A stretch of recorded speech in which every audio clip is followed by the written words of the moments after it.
काय नेमकी भूमिका असते, कशा पद्धतीने सगळा पाणीदौरा असतो? शेवटी देशातल्या लोकांच्या भावना दुखावल्या. छत्रपती शिवराय हे दैवत आहेत या देशाचे आणि एवढ्या मोठ्या स्मारकाचं अशी दुर्दैवी घटना होणं ही आमच्यासाठी खूप आम्हाला दुखावलं. आमच्या खूप भावना दुखावल्या. त्यामुळं आमचं एकच म्हणणं आहे की याच्यात राजकारण कोणी आणू नका.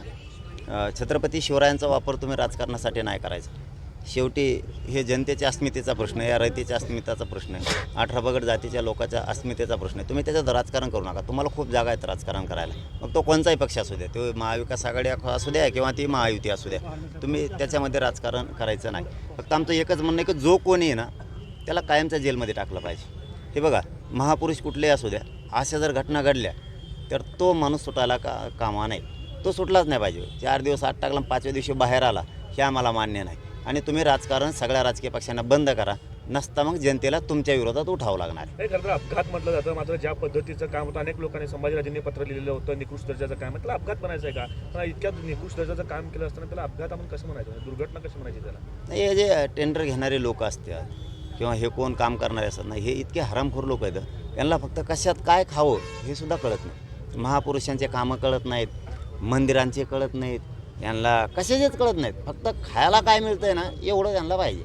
म्हणून हे लोक कायमच्या मध्ये पाहिजेत. आणि यांनी जर राजकारण बंद नाही केलं या दोघांनी एकमेकावर पडायचं तर आम्हाला तो मुद्दा हातात घ्यावा लागणार आहे जनता. देशाच्या पंतप्रधानांनी माफी मागितली घडलेल्या घटनेसंदर्भात. नाही, आता याच्या अगोदरही 8 ते घटना घडल्याबरोबर मला काही प्रश्न विचारले होते. त्यावेळेस उद्घाटक का करून गेले. हे बघा, मला राजकारण करायचं म्हणून मी करत नसतो. हां, चुकला की मी सोडत नाही त्याला, मग तो कोणी असो. अरे उद्घाटन करून जाणाराचा काय दोष? इथं काम करणाराच नीट नाही. घटना तर घडली, आता माफी मागितली का नाही मागितले काय, आमची मानहानी व्हायची, आमचं जेवढं भावना दुखवायचे ते दुखवलेले आहेत. तुम्ही अगोदरच कंट्रोल ठेवला असता ते दर्जेदार होतं आहे की नाही होतं आहे काम, ते अगोदर ठेवलं नाही. आणि आता नंतर एवढी मोठी दुर्घटना झाली.